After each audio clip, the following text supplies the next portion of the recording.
few months ago, I had this co-producer at KMVT 15 Silicon Valley Community Media, an elderly lady who is based somewhere in Mendocino County. She has a plantation of marijuana there, and she gave us a sample of those leaves that she said it's ready for, let it ready for a tea. Just boil it and then you have a tea. So what about the use of marijuana as a regular tea on a daily basis, like to prevent whatever? No, there's. I mean, it's there. People can use it safely on a daily basis all day long, and it's not going to affect their motor coordination. It's not going to affect their judgment. That's what she's saying. It's not going to affect anything. Take a regular tea. Yes, it is true when you first have it for the first time and you have that effect of the euphoria and that you get giggly and happy and all this. But ongoing use, those people that are have been using it their whole lives, they function normally. Yeah. So it's pretty funny when they start talking about having a DUI, driving under the influence, and relating that to alcohol. There is no reason they should ever have a driving under the influence of marijuana, because it's the alcohol that makes it bad. I think. Well, yeah, it's the alcohol, but specifically talking about marijuana use, it does not, for people who are using it ongoing, have a negative effect. It doesn't. In fact, it may increase their focus on driving. Right. Yeah. So it might be better for them to be using it than that. Now, maybe they need to have a part of the.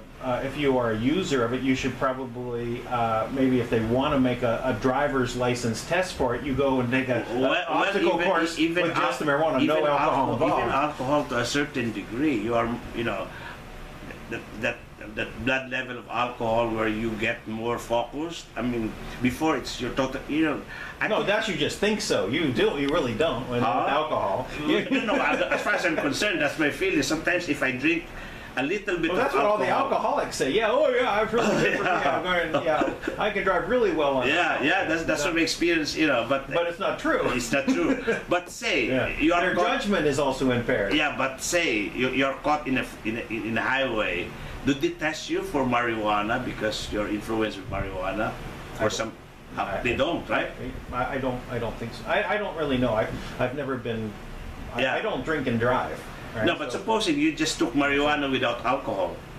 There's no issues. No issues, right? People do it, and they never have any issues with it because unless there's a big smell or something, the officers wouldn't even know. But because it doesn't affect people, to change the way they drive. Again, unless there's a benefit to it. Well, I think this kind of presentation is really to educate our viewers that it's a myth that marijuana is a bad. And anything that is bad related to it comes because it was made illegal, and then they have to grow it and put these bad fertilizers and pesticides on it that actually cause the problem. Now, I am both an American and Filipino citizen, and you've been here in the Philippines for a while, right? Was there an initiative here on the part of our lawmakers in the Philippines? Yeah, I believe in Isabela's, the congressman, that there was trying to, push through a bill to legalize it. Oh, okay. And when was this? I mean, years ago? No, I think it was about 2 years ago, something like that. Okay. Yeah, but so in other words, fairly recent. But the funny thing is that America had made it legal everywhere. As now, more than 50% of the states, and it will probably legalize completely in the U.S. within 5 years. It's just politics at this point. Right. So why should the rest of the world still follow this? Well, I'm hoping that the Duterte administration would be more proactive in terms of looking into marijuana, as it is not an illegal drug. I know they're very the war on illegal drugs in this country is so big that included marijuana, but I think the problem in this country is more of the shabu or the poor man's cocaine than that stuff is what really harms people, and that's the one that they would say would shrink the brain. You shouldn't put all these resources putting people into jail Right. and all these resources to stop marijuana when it actually has no harm to society. And you should focus on those things like shabu. Right? And that's really what really is a tragedy for those people who get hooked on those. Yeah, but That's right really now the key. marijuana, because still in the Philippine laws, still part of those illegal drugs. So Sure, yeah.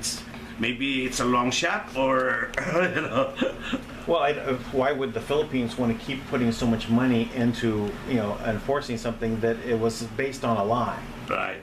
That it was a lie It's a pushed by myth. the alcohol Yeah, it's a myth. industry. Yeah. The alcohol industry started this in America, and they made it and they pushed it out across the world. And what causes harm is the alcohol, right? How many people get addicted to alcohol? A lot of people in the Philippines. Right. Yeah. Right?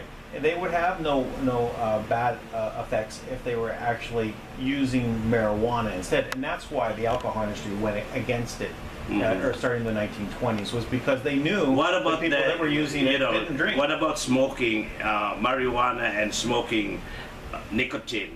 Would this, in terms of Well, smoking anything is not lung really. cancer? Yeah, smoking anything is not good for you, right? So So it's better, that you actually eat the marijuana. So the marijuana should not be. Now, I know. I guess with the there's a lot of people knowing that the tobacco products are really harmful and really addictive. Yeah. So we would just push for the use of oils, the leaves as a tea or juicing. I just completely just deregulating it, and getting it out, making it legal. Just get it out of the realm of being illegal and let the industry develop. That and then you could export so many products. Philippines is wonderful for growing foods. Yeah. Right, so this is a great food. Well, you can literally focus on growing, and it has protein in the seeds. The hemp seeds are very beneficial for protein. Actually, can help a lot of people for just substitution for protein. And then all sorts of things come out of the fibers. One of the reasons that there was a conspiracy to literally get rid of the plant was from the chemical companies, because they wanted to make nylon rope.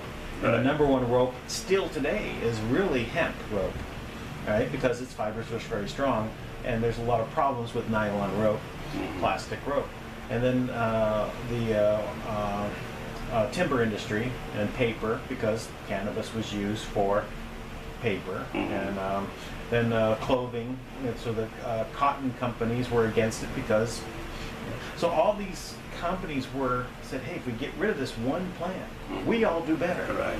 But say the industry will flourish. Is it easy to grow? I mean, It's a weed. It's a weed. Just no need for. It grows anywhere, huh? It grows anywhere. Yeah, and you literally can use it to actually fix soil that, because its roots are very pervasive. So you could literally grow one crop. Right, and then the next year change out that crop, put marijuana in, and it would actually heal the soil. Wow! Just a crop rotation. This is an old technique. So right now we go in and we use fertilizers, right, which are again harmful to the land. Right, it basically you keep. So there's really potential for the marijuana plant, huh? I mean, yeah, it's a miracle plant. Yeah, It's a miracle plant, and used for so many things. And there's so much benefit.